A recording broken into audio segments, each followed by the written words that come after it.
Who's preparing?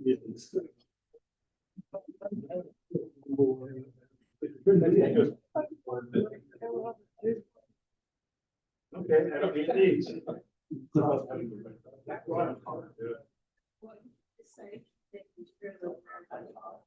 Okay, we are all set. All right, here we go. I call to order the County of Warren and Washington Industrial Development Agency meeting on October 20th, 2025 at 4:03 p.m. And have a roll call, please, Ally. Yes, and for the record, the microphones are not working, so speak up. Military voices, please. Ginny Sullivan, Nick Caimano, Here. Kevin Mahoney, Jim Nolan, Here. John Taflin, Tim Robinson, Dan Bruno, Juan Gonzalez. We have a quorum. We have 8 out of 10. Great. In the read ahead package on page 3, everybody sees the minutes of the September 15th IDA meeting. I will entertain a motion to accept those minutes. Jim, second. Dan? Any questions, comments, or concerns? All in favor? Any opposed or abstained? Motion carries. All right, turn it over to the treasurer. Before you have the accounts payable report, you have a few additions to this. One for Fitzgerald Morgan Heavy Preferred from addition to 13.8. We're asking for approval of 3,248, which is reimbursement. I'm sorry, Ally, is that reimbursable? Yes, that's for Adirondack REI. Correct. That's the approved. Then there was a fuel bill for Sunbelt Rentals of $162.15. So instead of the bill 4,778.6, the check is 4,940. With that, I was looking for.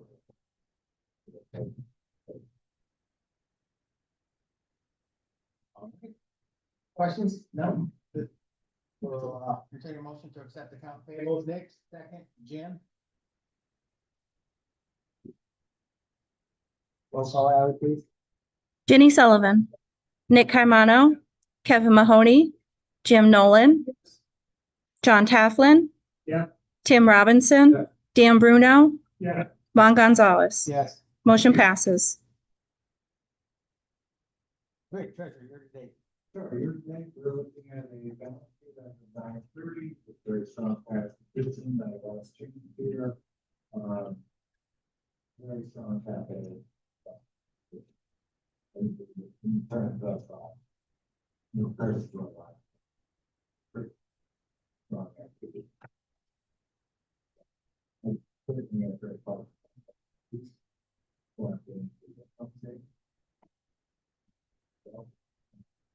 Here today, the income statements, I'm looking very happy. We've generated 637,000 total revenues. Includes lease income of 260 and charges for project fees 376.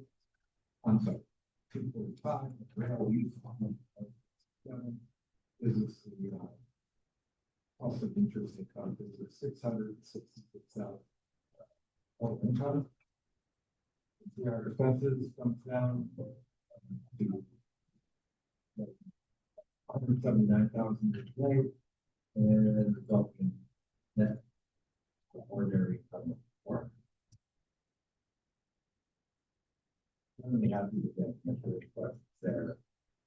But month over month, it's not a lot. Just my input is, when total income's up 72% and total operating expenses down 41%. I expect that to be the standard year over year moving forward. No pressure checking out. We do have to be careful about the expense side. Right? Right. Because some of it's reimbursable, some it's not, and we kind of mix those numbers with it. So, yeah, you really have to, you can't just look at the expense side and say, oh, so X percent, because next year certain things won't happen that year. Right. And no, what he's talking about is all the expenses for last December, the reimbursements for those, the last quarter came in January, or so that's why you see on the expense line a negative 123,000 in engineering, now side on page 10. And if you were to subtract that from our total operating expenses, then you would get a net income still extremely high, well above last year, but that is, if you want to talk apples to apples, that's how you make the tricks. Yeah, staff is doing a great job developing new products. Next number, it's not only we have. So. And then rail use to continue on the lease income. The lease income is where we're gonna take our hit next year. We know that. We see that. Great. Anybody have anything for the treasurer on year-to-date financials? With that, I'll entertain a motion to accept those. Jenny, second. Dan.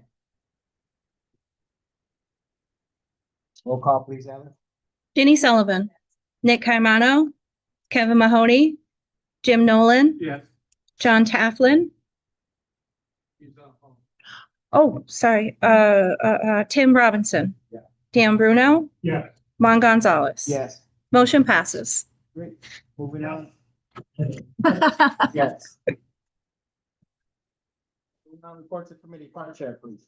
Okay, speaking of leasing, Freeway continues to both wind down.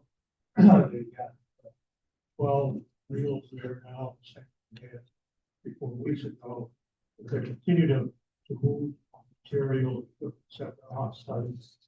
So we were proud of March 6th. Everest Valley's working on keeping the vegetation down, found that with the substations. It was pretty good there inside.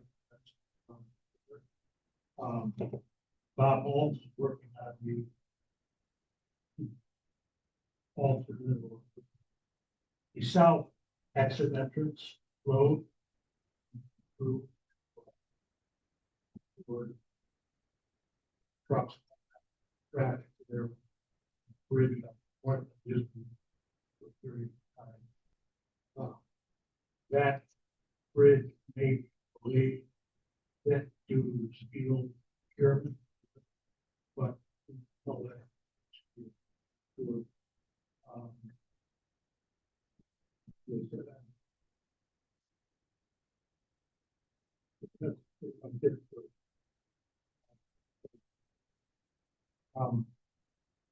Airport Industrial Park, I haven't heard any.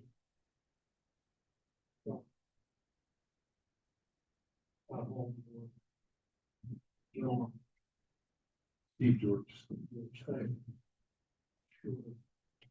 Working on that with the DEC to get some relief, if you will, for what entrance to the last remaining parcel. We get that out of the way, I think.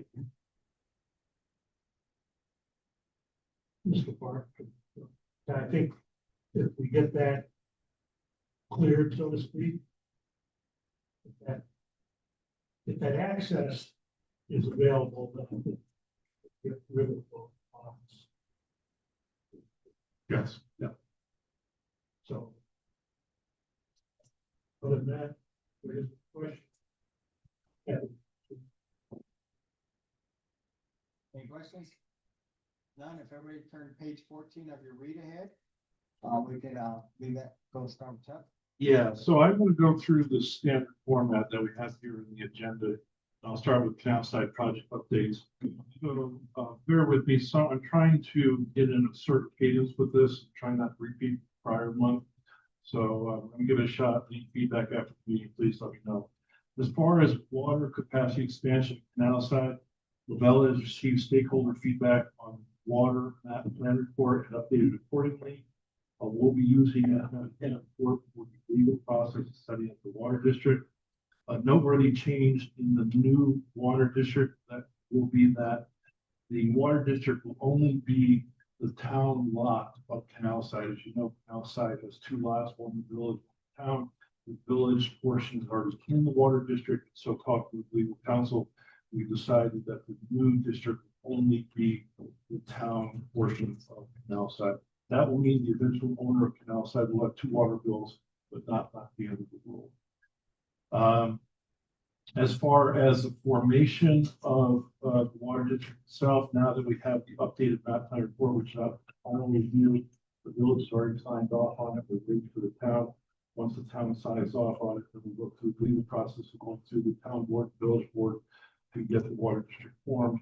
We're expecting that process to take 6 to 9 days. Continuing on, Labella is engaging railroad authorities regarding the East Street Railroad crossing next to Fort Edward Amtrak Station. A survey work actually occurred last week for where the new water line will run underneath the tracks. That survey work will then be used in the final details and then toward the water line. Also in your package, if I could take you to page 31, Labella has proposed the technical services change order number 3. The proposed increase in engineering costs is $197,500 due to construction-ready engineering for the East Street water main replacement, including a portion that was going to the railroad tracks, and will adhere to stringent Canadian Pacific Kansas City Railroad requirements. These requirements will simply drive up the engineering and construction costs, but even according to proper structural integrity of the rail line, we can understand why these stringent requirements exist.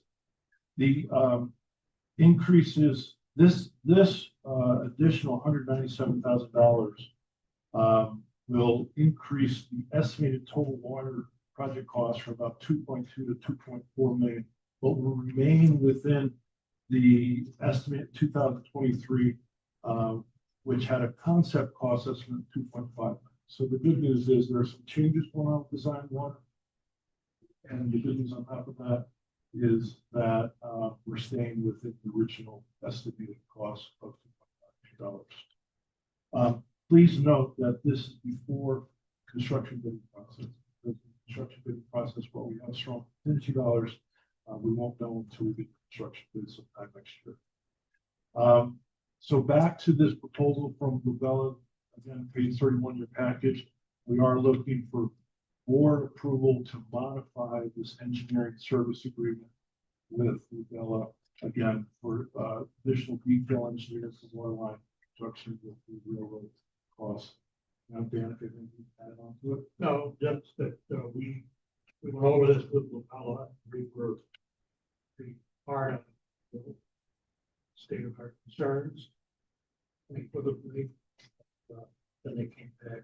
That was the first iteration, and then the second. Yeah, and Dan, you've asked for additional report requirements. So not only will we get the invoice, but we'll get a little bit more detailed reporting on their time and various expenditures associated with that. Yeah, I think that amount is a budget. If they don't, right? Correct. Yeah, we're striving to come up with Not so secret. yes, correct. Not to exceed. So, any other questions before getting this up for board approval? Just real for the rest of the board members. So we have 100% reimbursable. We're still comfortable that that's the answer for water and what our pathway for water. Correct. Correct. Because we don't have a positive pathway yet for wastewater.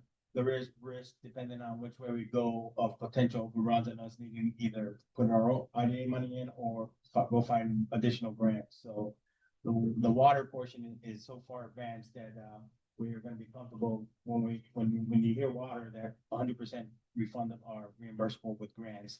Once we get to wastewater, when you hear it's just a little bit more, because that's when the money's going to get a little bit tighter. And I will speak to that. Yeah. Okay. Great. So with that, any final questions on technical service change order number 3 from Labella? With that, I will entertain a motion to approve the technical service change order number 3 from Labella. Jim, second. Nick. Roll call, please, Adam. Denny Sullivan. Yes. Nick Caimano. Kevin Mahoney. Jim Nolan. Yes. John Tofflin. Yes. Tim Robinson. Yes. Dan Bruno. Yes. Juan Gonzalez. Yes. Motion passes. Great, thank you. Okay, thank you. Moving on to the new wastewater system. Couple of updates there. First, as far as the on-site wastewater treatment option, again, we have two options, one off-site, the other one connected to the sewer district. As far as on-site, Labella is working on design options. This weekend, we actually, I received an email from them and we're speaking with them tomorrow about the design options. These are initial reviews. And then once the dust settles, we'll come to the board with updates on proposed design of on-site wastewater treatment. As far as connection to the Washington County Sewer District, there's a lot of moving parts. First, county representatives are discussing funding of the HF1A stormwater offset with the state.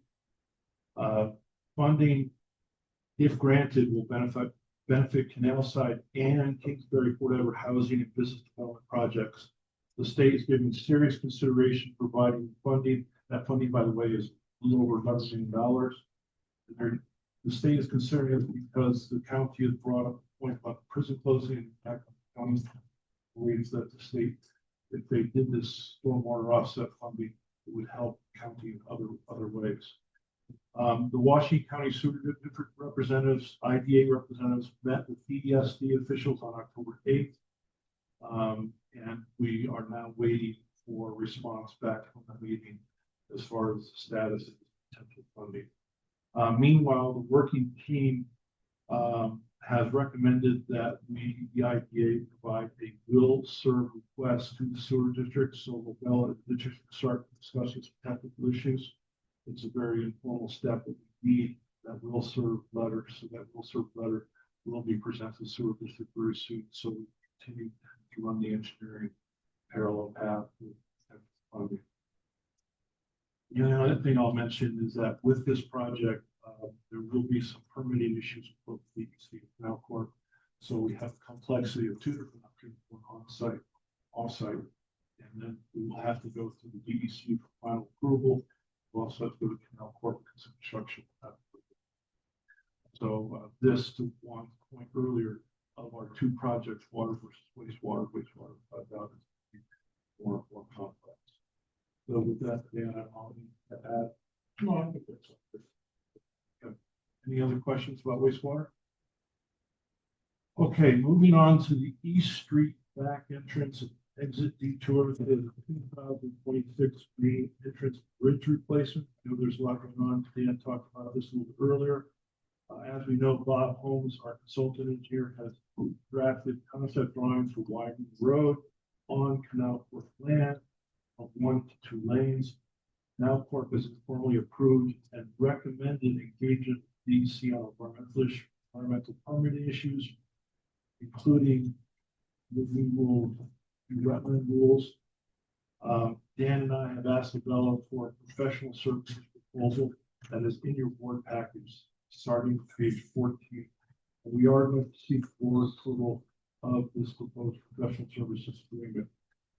The proposal addresses wetland permitting, initial state historic preservation, office review, commonly referred to as SHPO, and environmental assessment form for the state environmental quality review act,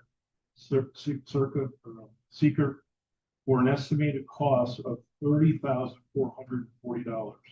We may not spend it all. This is a worst case proposal from Labella, just like our other agreements with Labella. This is not to exceed, and we're hoping that they won't have to do all these steps the state may require. But if they do, again, the estimate is $30,000.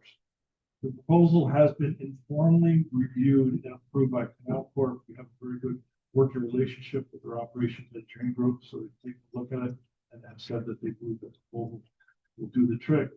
And please note that this proposal cost falls within some funding in the budget that we included, and we will talk about a little bit later in our meeting.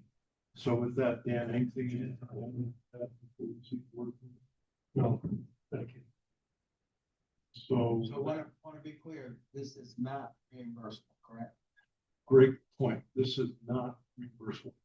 So this is funds that we're using to bring site that this board has approved for $8 million sale price off the bar to allow the bridge to happen, but also create a better exit off of that, the back entrance. So just wanted to make sure that everybody was clear with that. For the vote, are there any other questions for Chapter Dan? All right, and the breakdown of the cost is on page 24 as well. You can see the multiple steps of worst case scenario. With that, I will entertain a motion to accept the professional services agreement between LaBelle Associates and the Warren Washington IDA for services related to the Canal Side East Street entrance environmental permitting in the village of Fort Edward, Washington County, New York. Jenny, second. Jim. Roll call, please, Al. Jenny Sullivan, Nick Caimano, Kevin Mahoney, Jim Nolan, Yes. John Toughlin, Yes. Tim Robinson, Dan Bruno, Yes. Juan Gonzalez. Yes. Motion passes. Okay, the fourth item I've been talking about projects is the new natural gas supply. I have no update there as we made off last week. We decided we have to wait until we know the specific corner of the site we need before we advance anything with natural gas. So moving on to canal side maintenance updates, again, no major update. Moving on to canal side 10 updates, we have 3 updates. First is CHP soil storage lease cancellation agreement approval. As you may recall from the prior board meeting, CHP discontinued operation in May of storing soil on our site. They cleaned the site in June. Sterling Engineering, our consulting environmental firm, has inspected the site and the operational records. Remaining closeout action, which is issuance of BDC permit termination letter, has been completed. So we're at a point now where the cancellation agreement with CHP can now be executed. So that's an update. The board has already approved our chairman to execute based on the conditions. I will say he was done a very good job of cleaning up out of that part. The other area where storing materials just south of existing buildings. That area was better before they started using. And worth knowing as well that any of the complaints that they did receive, they handled those very efficiently and to the satisfaction of those that had issues. Great tenant all around. Okay, continuing on, my second update is actually what Mr. Bruno already explained with you with CHP starting to wind down site activity. Every time we go there, we see a little less activity. For example, not only the reels that were explained earlier, but also some of the engineering trailers have now been dismantled and moved to the site. My third update is with Berkshire Hathaway Blake Realty. Had a call this morning. We do have one company seriously conducting due diligence and developing preliminary conceptual plans. We hope to see those plans in the next couple of weeks. We're at a point though that no application for purchase site has been submitted. Once that happens, then we'll trigger into the public forum what's happening, but we're not doing that yet because the potential company is still doing their due diligence. So with that, any updates or any questions on canal side before I go to airport industrial park? I would just add back to what was called SMS rail. Someone mentioned income from that. They have quite a good background. Rail park. That revenue should continue to explode. Yeah, if I could add to that, that's one of the reasons we're doing this road wide project back entrance, because we have to have the way police tractor trailers again. So, but the volume has been very strong, and we expect it to be strong. On the airport industrial park, as far as the Ferguson Lane extension and potential sale of wetland rules, there's no major update. As talked about before, our engineers working with the environmental expert on behalf of potential buyer to work through some wetland buffer issues. We have had positive feedback at DEC. Now we're just going through the formality of getting books explained to us at DEC in writing, so a potential buyer feels comfortable going ahead and buying the 8 lots. We're at a point now where I think we have to nudge people a little bit because between the engineering world and the EC world, things unfortunately slow. Sometimes the squeaky wheel gets greased, so we'll start squeaking a little bit more. On Berkshire Hathaway Blake Realty, no major update, except the fact that we have potential buyer who's waiting for us to get through these wetland issues. And finally, you might recall Glens Falls Rotary Tree Farm, the Wildlife Education Center. The Rotary leaders are attending the Queensbury Town Board meeting tomorrow night to talk about this project, so they continue to move the project forward and want to make sure that on board before Rotary starts the current expedition expenditure. So with that, any questions about the airport special plan? Right, great. Thank you. Moving on, any ongoing business to discuss? All right, we'll move to new business and start with alternative bond council, starting on page 37. Okay, so I'm gonna be a little cryptic here, so bear with me. We have Russ, Hudson Ross as our current bond counsel. They've been very good. We have a company that is interested at the bond. But unfortunately, that particular company has a lawsuit against it, which Hudson Ross is representing the company that there is dispute. So the company that wishes to explore tax on financing opportunity asked if they could work with alternative counsel. So Kara put feelers out. She knew certain firms that were qualified to work in this area. We ended up having an interview with Barclay Damon. The specific partner was Melissa Bennett. The proposal is to hire this firm, or retain this firm as an alternative firm for bond counsel when needed. If you, the board, approves this, we'll probably start introduction between this firm and this potential company tomorrow. Whereas this company that wishes to do a bond wishes to work pretty quickly. As you might have seen with Melissa's credentials, she is heavily involved in other IDAs and heavily involved in the issuance of many bonds. So very highly qualified, very highly qualified. I'm sorry, Kara's not here with us to talk more about this from the legal perspective, but she, I can guarantee you, very enthusiastic also about this one. She is on Zoom. If you, Kara, would you like to speak to us about Barclay Damon? Hi, everybody. Yeah, so I reached out to a couple of people, attorneys that do this type of work frequently, and Melissa was recommended by someone else who is kind of phasing out of this type of work. So we spoke with her, and yeah, I think her firm also represents the Glens Falls IDA for bond projects as well. So not her in particular, but her office does. So we have some experience working with them as well. By the way, as a side note, we learned that CHB hired this firm to do a lot of negotiation, a lot of projects. So Mr. O'Brien was on one side representing one Washington IDA. Barclay Damon was on the other side with CHB. Of course, as you know, CHB also tends to hire top-notch firms. So I think hearing that, that's a very good for us also. Any questions for Chuck on the alternative bond council? And with that, I will entertain a motion to approve Barclay Damon LLP as alternative bond counsel for the Warren Washington Industrial Development.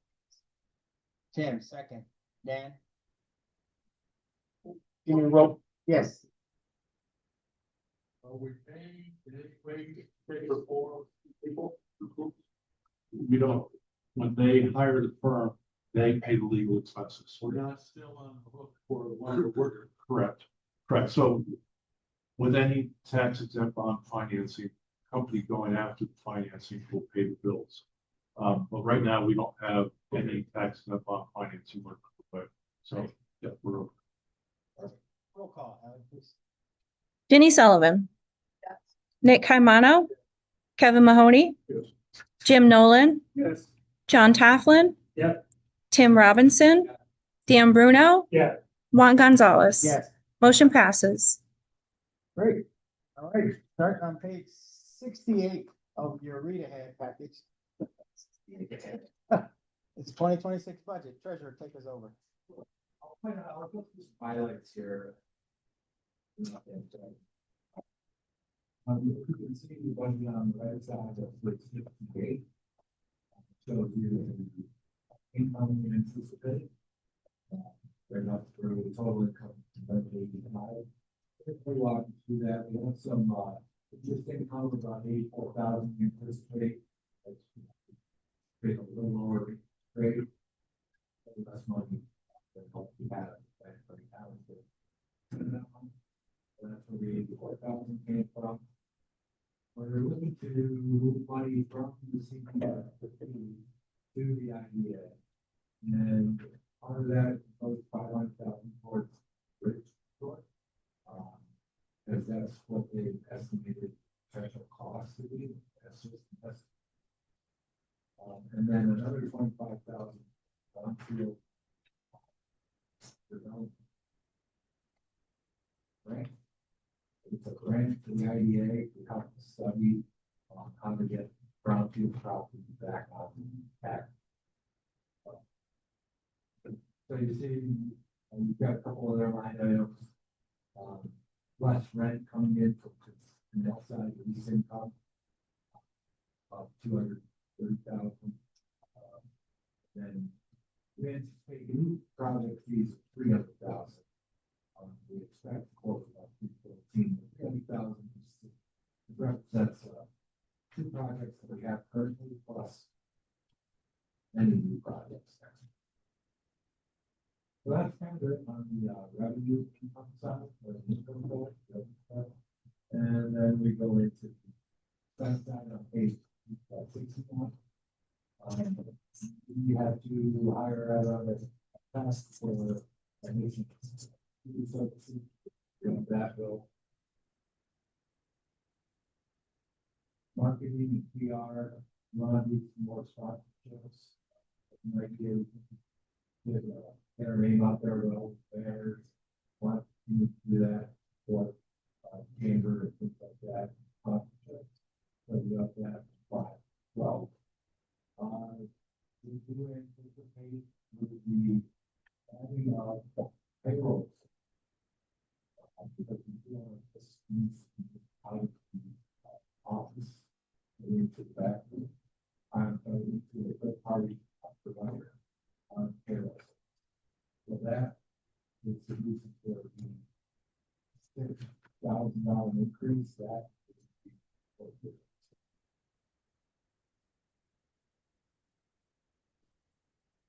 payroll around the 4% increase. There. Real everything, obviously, we already talked about so that we need to purchase tractor for that property. I run it by people with dollar for that.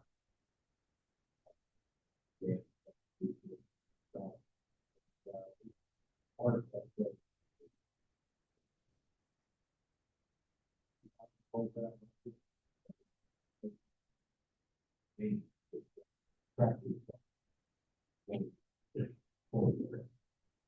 But we'll caveat it. The reason we hold because if someone buys the site, the next one way we're waiting to see if we have a potential new owner, and they will have to undertake whatever means method of controlling brush, etc.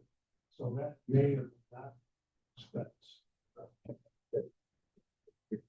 We're not spending it for it.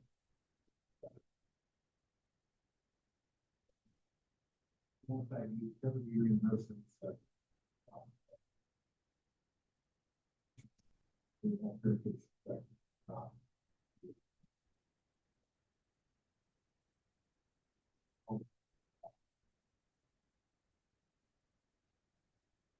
Here's where the people go, that's okay.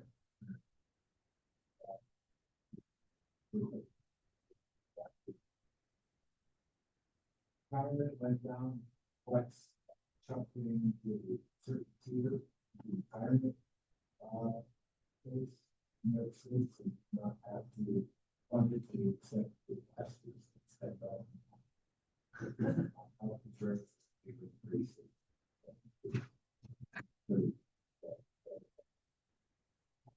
Basically, page 70, where you're going to see the generate. Page what? 70. Now look at that. Right after the 69 there. Thank you very much. I'll put that in, can't figure it out. Where we're going to generate about $43,000 in comparison to 422,000. But there's a lot of information. That will not be returned out. So that is the idea. Any questions? Do you want to go into why brownfield redevelopment next? You wanna do that before we have a vote? That way we can Yeah. have the full understanding of our intent there. The money, yeah, part of that 25,000 grant coming over 525. Once more raise what trucks to there. When we put up on. Page 71 of the read ahead. Gotcha. Great, so thank you. So, we are actively looking to sell the canal side. We're actively looking to sell our airport industrial park lots. When we do, what do we do after? So we've been doing some soul searching. And there appears to be a very nice fit in the brownfield space. I've done a little bit of research. I went to a conference a few weeks ago, and from that conference are these 4 presentation charts, which now I'll run through. First, why brownfield? One is it does align with our mission. There also is a regional fit. There are underutilized industrial parcels that are near workforce infrastructure that we can potentially leverage. And then external to our region, New York State has some very pro brownfield programs, as does the federal government, including under the current administration. So this is an area where we know there are brownfields, and we know there's both state and federal funding behind the redevelopment of brownfields. If you go to the next page, a potential role for us to play is to be what we're calling convener facilitator, work to organize the planning of what sites to go after, and also pursue grants. If you think about we've got grants, we're developing canal side. Canal side has to be a clean site. We do the same thing as any site. You just bring in your experts to do innovation. And then second, here we put here as a catalyst to attract developers into our area. And there are all sorts of different tools that can be used to mitigate the risk. And also, as I mentioned before, various incentives at federal, state, local levels. As far as the risks that we're clearly aware of, there's 2 things that are recommended. One is to recognize there are long timelines on these projects, so make sure we manage expectations. And secondly, on the liability, again, there are many different tools out there that can be used, and typically tools with firms that sort of specialize in legal liability issues. So if you go on to the next page, we have some proposed exploratory action items, which is the reason why we're seeking $5,000 to go further down the path for these potential actions. One is first, develop a working expert team, which would include the environmental specialist, attorney, and engineer, perhaps others, to get together and talk about our region, what the characteristics are, and perhaps how we would go about taking the brownfield opportunity and executing the redevelopment of such sites. We also think that we ought to look at adopting a site ranking system. We can pull something off the shelf with the experts and modify it to our areas, so we can start. So we as a board look at the opportunity of going into brownfield to understand the different sites within our region that might be worth pursuing. That, of course, includes pre-screening of potential sites. We're not suggesting any particular sites, nor will we a little bit later. This is all exploratory, but I think we should have a good idea of the inventory within the two counties. By the way, one county has grant funding right now to do an inventory of brownfields, and Washington County, I believe, is the same with the Lake George Regional Planning Board. And both counties are also looking at land banks as a potential tool that I talked about earlier. So there are things happening within both counties that I think would parallel well with what we can do to come up alongside both counties and towns, craft villages, and work with them. Another element is exploring the planning grants, understanding the New York State brownfield opportunity areas and the different funding programs, and also understanding the EPA and its funding. They have very lucrative assessment grants out there. I think we would qualify very quickly for one of these assessment grants if we so desire to get on that path. And then finally, informally engaging stakeholders, whether it be village, town, county, state officials, and developers, to talk about this idea and see what the feedback is about the idea they do in the brownfield space. So if you go to the last page, again, we're looking for funding for $25,000. That won't give us a blank check. We'll come back to you with the specific spend once we understand where we want to spend it. We would then go through these exploratory actions, and by mid-2026, where we're at, and keep out that we look for 2000. So with that, any initial comments, or Juan, or any questions? Yes. I just wanted to reinforce the idea of going in that direction. And I'll supervisor to tell you, many towns and counties have brownfield sites.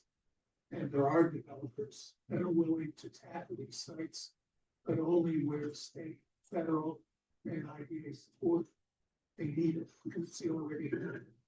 And going in this direction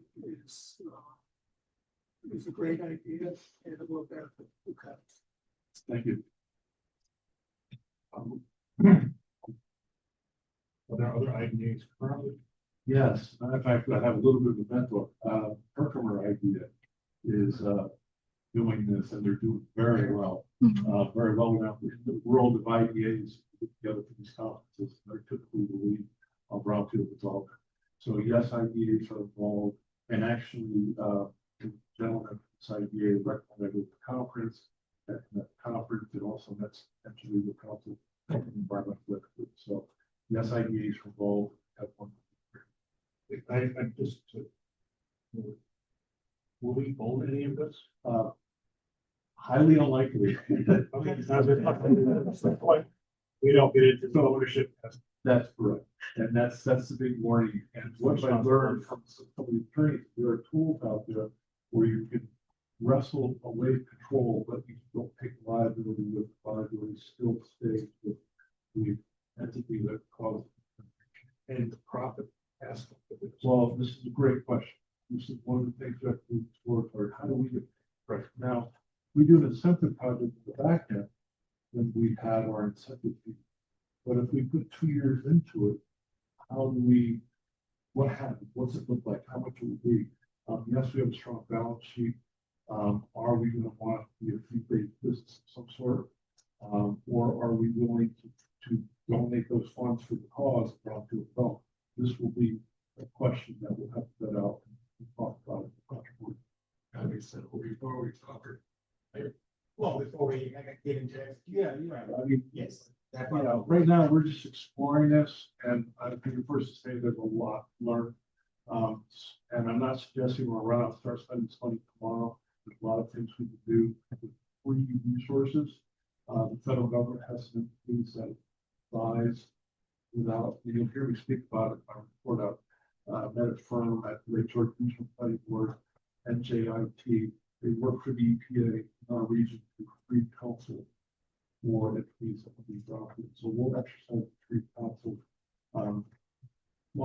sort of, there's a lot left together to learn more and then I'll figure out if it's. But just, again, definition of a brownfield, you have some written definition. Does that ownership exist? No ownership exists, both? It's across the board. There are some that are in litigation. There are some companies that step up and said we're gonna clean up. There's some companies that don't want all these sites. So one thing I learned about this conference is that every brownfield site, different with what prior use was, generation is, and how it's been done. So there's a variety of capacity. This is why I come back to the experts who learned at the conference that we really have to have environmental specialists and nature contamination have to be resolved with legal counsel for understanding how to navigate. And we might be navigating on behalf of the property of the county, not necessarily us, right?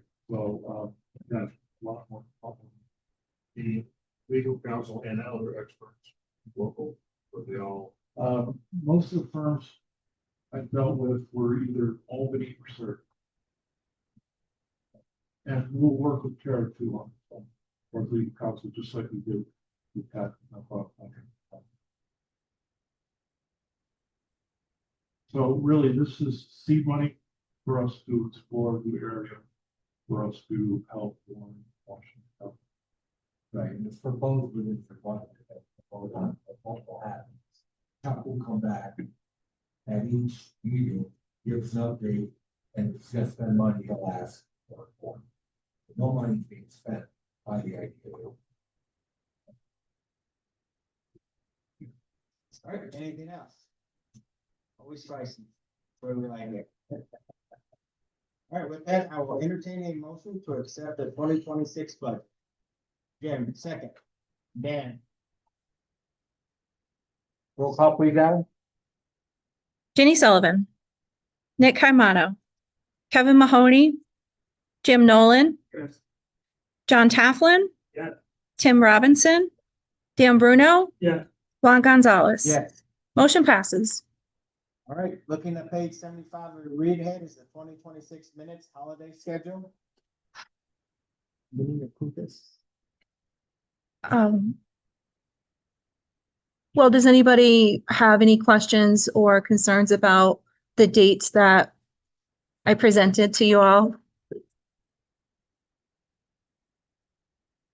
I think just a- Except for the two holidays, January and February, you see those due dates are Tuesdays. And then, executive park committee meetings in 2026 are shared there. One thing we learned from our, conference with the ABO is, we will be, bringing in a audit, finance and governance committees during these meetings. That's to not create additional meetings for folks throughout the year. We'll get that schedule out as soon as we know it. And to ensure that we are within the rules, regulations, I will entertain a motion to accept the, board meeting schedule and executive and park committee meeting schedule for 2026. Yes, thought about something on the Yes. holiday schedule. We've had one of our members get real serious. He's probably got a holiday for us for Washington County. It's Brian Campbell, who had a tough year this year. We should put him on the holiday. Brian Campbell Day. All right. Entertaining that motion to accept the board meeting and the executive park committee minutes or schedule for 2026. Nick, second. Dan, all in favor? Any opposed or abstain? All right. If Brian was here, he says that's why they pay him the big bucks, so he can get through those tough meetings. All right, holiday party is, drum roll. Bermuda? After the board meeting in December. Wow, what date is that? Board meeting in December. We just want to give everybody a heads up. The two remind cards, 15. the 15th. Thank you. This will be at the same location. The 15th. Monday the 15th. Monday the 15th of December. Yeah, Yes. right after our board meeting, before we have. Right before William Henry. Yeah. Mhm. Yes. After work. My mind went to the ballroom. You want to also tell Oh, about yeah. our guest list? I was just gonna say, Sure. with the spouses. Figure you out. My apologies. Yeah, yes, just make the roll for the new one, madam. The one change to this year is that we are actually inviting spouses, the board members to the party. They also share the brunt of the amount of spouses, significant others, partners. They share in the brunt of the amount of time we ask our board members to spend with us throughout the year. So we like to celebrate them as well. So we'll get all the supervisors invited, you know, bankers, partners, business partners, So applicants, recent applicants, our political leaders that are at the state level or federal level, we invited them. So we're hoping for a good showing, and please, if available, we'd love to celebrate the year with everybody. Okay. Anybody have any questions on the holiday party? All right, moving on to staff report. CEO, please. okay, going on my updates from September 16th to today on 20th.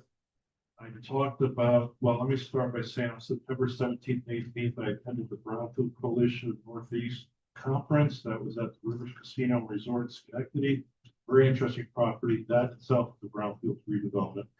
And it was a conference which had developers, planners, engineers, regulators, elected officials, economic development people. I actually met a couple people from EPA that work on these grants that I talked about earlier. And this group has monthly conferences, and as you know, those conferences, you always garnish a lot of good tips. Then on September 19th, I met with the new owner of the Adirondack Dome for an update on the project. There has been renovation inside the dome. They are looking to expand the parking lot this fall.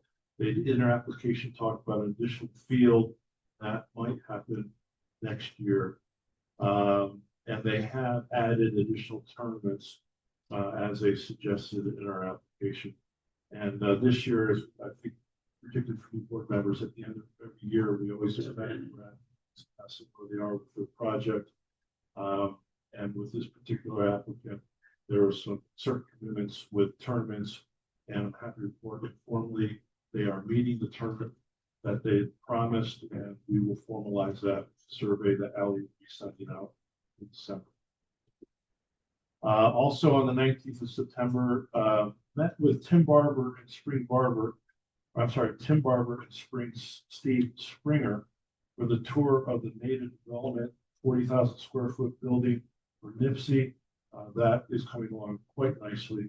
And it's also right next to the FW Web project, also is coming along quite nicely. On September 23rd,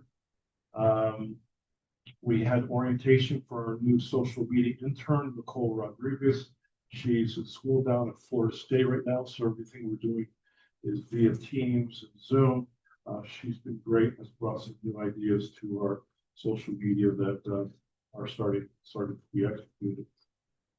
On September 24th, I met with a party that's interested in purchasing canal side. Since then, we have learned that they have decided to pursue other sites, not necessarily because they didn't like canal side, but they had other sites in other parts of New York State that were better suited for them. So they have not discounted our save, will never come back to our site. They have just said, looking at our site right now, they are putting it on hold. Back on September 25th, Dan and I met with Steve George and Bob Holmes about Ferguson Lane and the wetland rules. Again, we're having to push that along a little bit more now, because unfortunately it's going very slow. On the 26th of September, I met online with the firm that I met at that Brownfield seminar called HDR. They're a global engineering company that specializes in brownfield redevelopment. They're out of Syracuse, and they could be a firm that might be able to provide us some help in the future. Also from that seminar, Brownfield, on the 29th, met with a company called Five Corners Developers.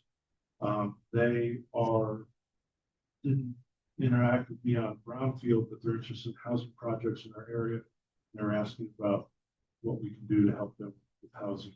More to come on that. back on October 1st, I attended, as I mentioned, the Lake Champlain Lake Shore Regional Planning Board Annual Board Together Conference at Screw Lake. That's where I met the brownfield expert at JIT that explained to me that she and her company will provide free technical assistance if we so desire as we think about brownfield redevelopment. Then on the 2nd, attended the ARC Business Awards Breakfast. Then on the 6th, Karen and I met with the mayor of the village of Fort Edward and their attorney to discuss the water district formation. We also started talking about a common planning board. If we find somebody that files canal side, we ready to go. And out of the village now for the project. They've done it with was it?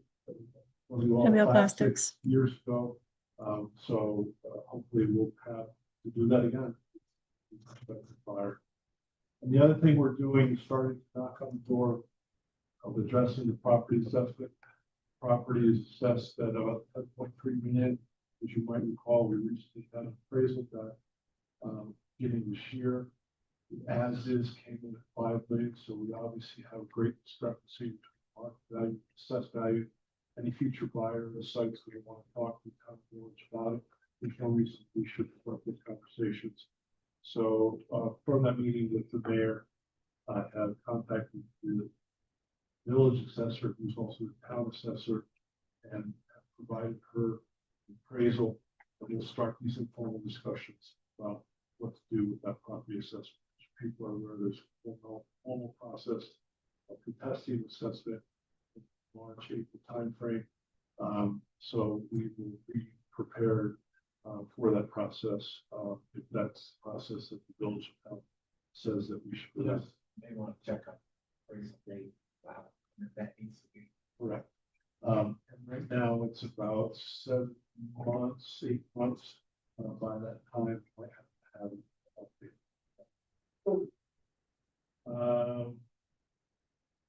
And that's it. I'm going to skip a few things on my list as far as engagements.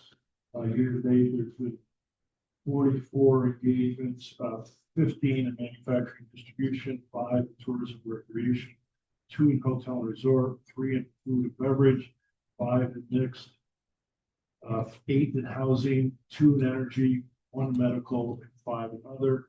Of those 44 projects, 7 forecasted to be projects for 2025. We've done, I think, 6 of the 7.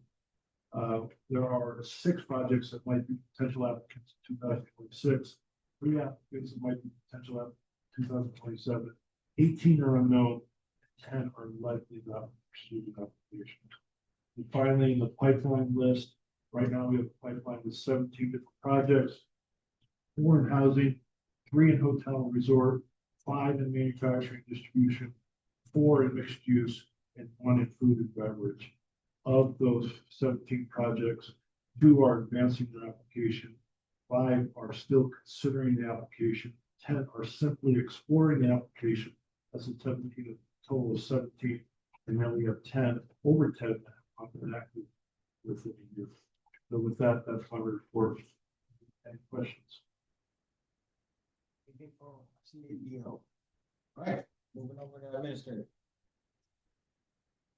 For the school pilots, all the projects have paid except for one, Greenwich Preservation, which is historically they usually pay in November. So I'm not too concerned about that. Actually, we're in a really good spot. Greenwich Preservation did receive a revised tax bill in October reflecting the 2% Greenwich School late penalty. And I also had the opportunity to tour everything underfoot. That was a project that we had last year. We approved sales tax and mortgage tax exemptions. And I got to see it was 16 one-bedroom apartments and 4 studios. It's coming along very well. The thing that's holding them up the most for completion is the elevator. They had a few hiccups, and I believe they're 5 months out before that company can come in and install the elevator. But things are going well, and the apartments look great. Great, thank you. Anybody got anything for Alex? Any public comments? We do have a CDC meeting, so don't run off as soon as you return, but that will be very short. We appreciate it. Honorable folks, and WWC Bank joining us today. Kara, our council is online. Anybody else online? Nope. No. Any final public comments? All right, with that, I'll entertain a motion to adjourn our meeting. Jim, second. Kim. All in favor? Aye. All right, meeting adjourned. 30 seconds.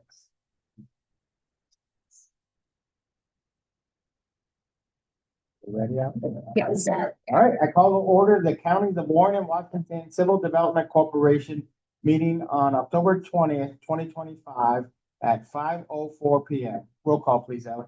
Jenny Sullivan, Nick Caimano, Kevin Mahoney, Jim Nolan, Here. John Tafflin, Here. Tim Robinson, Dan Bruno, Here. Juan Gonzalez. Here. We have a quorum. We have 8 out of 10. Great. On your read ahead package, starting on page 2 is the minutes from the June 16th board meeting. I will entertain a motion to accept those minutes. Jim, second. Ginny. Any questions or concerns? All in favor? Aye. And abstain? He wasn't at the meeting. One abstain? Motion carries.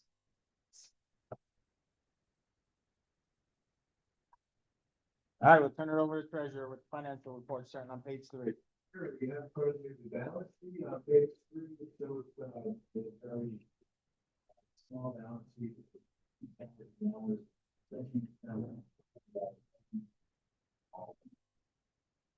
Then the next page is page 4 of the package, is the income statement, there was the interest income. There's some special fees, that's all, yeah. That loss for the years. Happy to go on. Let's approve those first. Everybody knows last year we did put 50,000 in the CD, which we were creating, income to, offset the annual audit. We're almost there. You'll see we need to just keep a little bit more and then we'll have a balanced budget or balance, actual for the, CDC. But let's start with the, financial reports. I'll entertain a motion to accept the financial reports. Nick, second. Jim?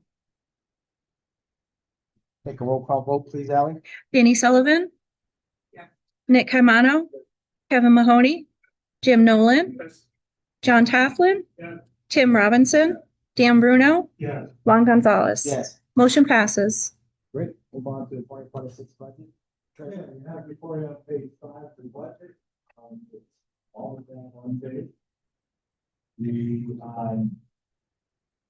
anticipated, as you see, our revenues are dropped significantly with the economic development community due to us from CHP project. When they go online, expect to that coupled with fees off of the investment account, 3.5 is less rates have come down. So we estimated over the last balance that we have to address because if you go down to expenses, we're approved the grant. $545,000 over the idea drop to the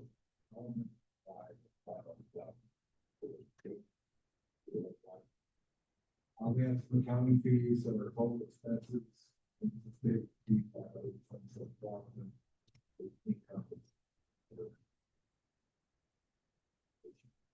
Basically that.